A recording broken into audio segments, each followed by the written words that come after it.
Job లేక ఇబ్బంది పడుతున్నారా? అయితే మెడికల్ కోడింగ్ మీకు మంచి ఆప్షన్. వెంటనే కాల్ చేసి కోర్సులో జాయిన్ అవ్వండి. అమ్మ నమస్తే. నమస్తే అమ్మా జయ. ఒకరు మన వీడియోస్ని చూసి కింద కామెంట్ పెట్టారు. ఆ ప్రశ్న మీ ముందు పెడుతున్నాను.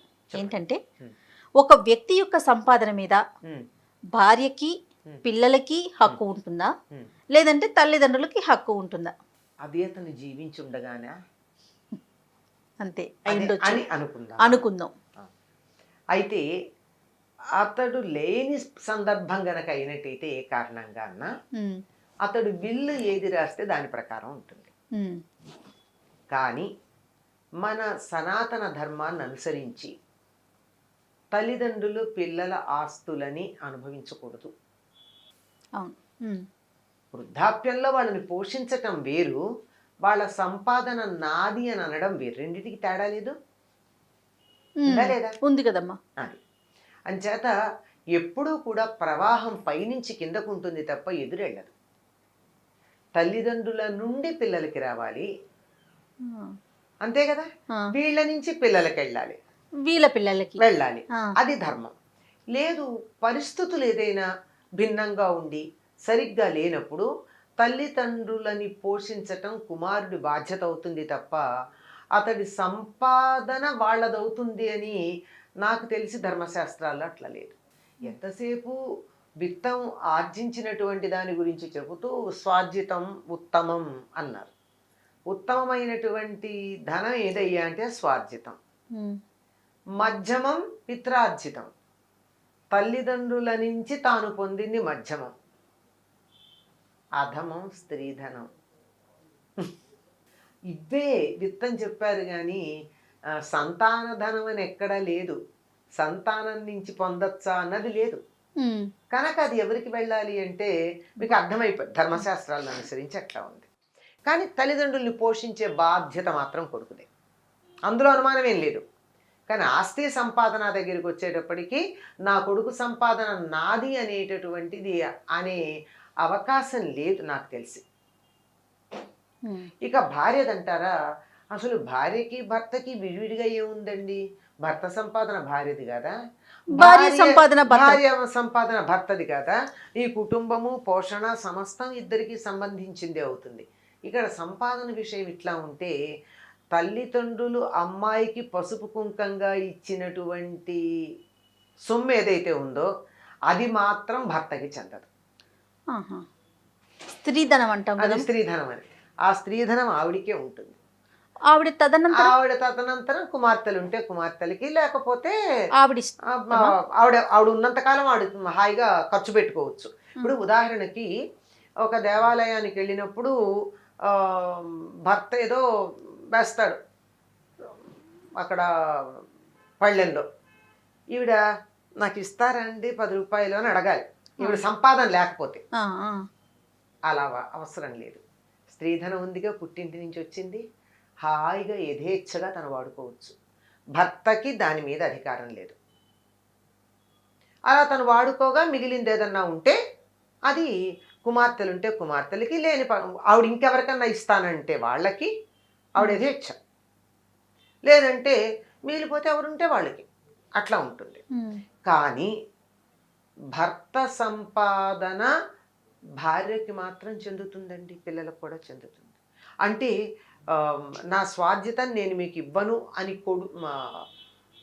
ఆయన పిల్లలతో అనొచ్చు. ఎప్పుడు? వాళ్ళు వ్యక్తత వచ్చిన వాళ్ళైతే, వాళ్ళు పెద్దవాళ్ళైతే. అంటే ఈనాటి పరిభాషలో చెప్పాలంటే మేజర్స్ అనొచ్చేమో. కానీ మేజర్ అయినా కానీ మన లెక్క ప్రకారం వాళ్ళు సంపాదన పర్ల ఏదాకా తల్లిదండ్రుల మీద ఆధారపడి ఉంటారు కదా. అవును. వాళ్ళ సంపాదన, వాళ్ళ కుటుంబం, వాళ్ళ వ్యవహారం వాళ్ళకు వచ్చే వరకు తండ్రి సంపాదన వాళ్ళకు కూడా చెందుతుంది, తర్వాత కూడా చెందుతుంది. తండ్రి ఆస్తి పిల్లలకే చెందుతుంది.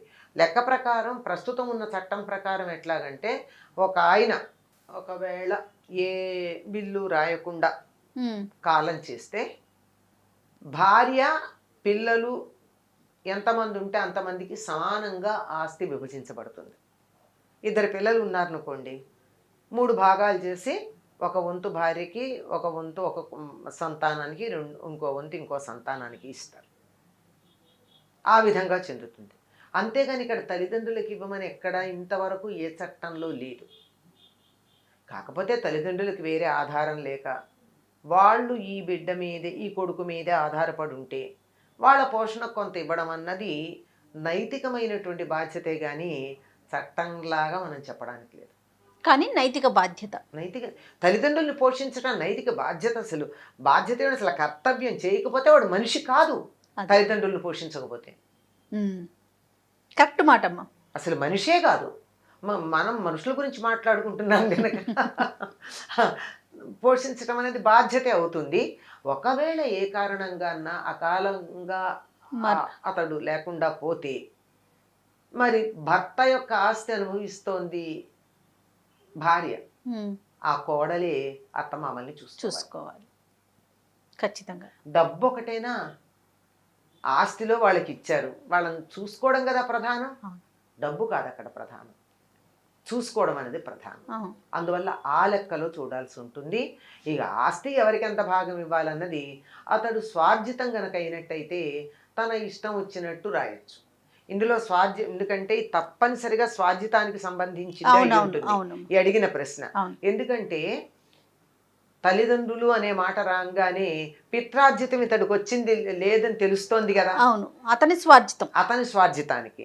పిత్రార్జితం అయితే మాత్రం అది తప్పనిసరిగా అతడి తర్వాత పిల్లలకే పెడుతుంది. అప్పుడు తల్లిదండ్రుల ప్రశ్నే లేదు, వాళ్ళ నుంచే ఈయనకు వచ్చింది గనక. ఇది స్వార్జితానికి సంబంధించింది గనక ఆయన తనకి ఎవరికి ఇష్టమైతే వాళ్ళకి ఇవ్వచ్చండి, అందులో సందేహం ఏం లేదు. నా కొడుకులకి నేను ఇవ్వను అన్నాడు అనుకోండి, he has every right to say it. ఈ మాట అనడానికి అధికారం ఉంది అనడానికి మనకి అనేకమైనటువంటి ఉదాహరణలు మనకు కనపడతాయి. ఉదాహరణకి యయాతి నా వృద్ధాప్యం ఎవరు తీసుకుంటారు అని అడిగాడు. అడిగితే మీ యదువు మొదలైన వాళ్ళు తీసుకోమనడమే కాకుండా అసలు ఇలాంటి వాడు ఎవడైనా ఉంటాడా, కొడుకుల్ని ఇలా అడుగుతారా, ఇలాంటి మాటలు చాలా మాట్లాడతారు. అయ్యాక చిన్న కొడుకు పూరుడు నేను తీసుకుంటాను అన్నాడు. పూరుడు తీసుకున్నాడు, అయిపోయింది. ఈయన మళ్ళీ కొడుక్కి అతడి దగ్గర నుంచి తీసుకున్న యవ్వనం ఇచ్చేశాడు, తన వృద్ధాప్యం తీసుకుని యదువుని పిలిచి చెప్తాడు, పెద్ద కొడుకు గనక ఈ రాజ్యానికి అధికారం నీకే ఉంది, కానీ నా మాట వినలేదు గనక నీకు రాజ్యాధికారం లేదు, చిన్నవాడికి ఇస్తున్నానని. తల్లిదండ్రుల మాట వినని వాళ్ళకి స్వార్జితమైనటువంటిది ఈ కాలంలో. అది పిత్రార్జితమే కానీ ఆ రాజ్యం అయినా దానికి చాలా కారణాలు ఉన్నాయి. ఎందుకు ఇవ్వలేదు అంటే, ఇలా తల్లిదండ్రుల మాట ఎదిరించేవాడు రాజు అయితే ప్రజలు కూడా పాడేస్తారు, ఇట్లాంటివి చాలా కారణాలు ఉన్నాయి. ఏది ఏమైనా పిత్రార్జితం అన్నది మాత్రమే అందరూ పంచుకునేది ఉంటుంది, కానీ స్వార్జితం అయితే తన నచ్చినటువంటి వాళ్ళకి ఇవ్వచ్చండి. లేదు నేను అనాథాశ్రమానికి రాస్తున్నాను అనొచ్చు, అతని ఇష్టం. కానీ భార్య పిల్లలకి మాత్రం హక్కు ఉంటుంది. అతను ఇచ్చేస్తే ఉండదు, ఇవ్వకపోతే భార్య పిల్లలకే హక్కు ఉంటుంది. ఈ సందర్భంగా తల్లిదండ్రులు చూసుకోవాల్సిన బాధ్యత కూడా తప్పనిసరిగా. ఎప్పుడైతే ఒక ఆస్తి తీసుకున్నారో ఆస్తితో పాటు బాధ్యత ఉంటుందండి, ఆస్తితో పాటు అప్పు ఉంటుంది. తీసుకోవడం పక్కనే ఉంటాయి. ఇప్పుడు ఒక ఆయనకి బ్యాంకులో 10 లక్షలు డిపాజిట్ ఉందండి, ఆయన పోయాడు, అది వీళ్ళ పంచుకుంటారా భార్య పిల్లలు? ఆ పంచుకునేటప్పుడు ఆయన ఏదో లోన్ కూడా తీసుకున్నాడు, 1 లక్ష రూపాయల లోను, అది కూడా హౌసింగ్ లోన్ ఏదో ఉంది, ఇంకా 1 లక్ష పే చేయాలి. మరి 1 లక్ష ఎవరిస్తారు? ఈ 10 లక్షలు వీళ్ళు పంచుకున్నప్పుడు ఈ 1 లక్ష కూడా వీళ్ళు పంచుకోవాల్సిందే. అలాగే భర్త యొక్క ఆస్తి తీసుకున్నప్పుడు భర్త బాధ్యత అయిన తల్లిదండ్రులను చూడడం కూడా కోడలు తీసుకోవాల్సిందే. సూపర్. అంతేనమ్మా. Thank you. వెల్కమ్.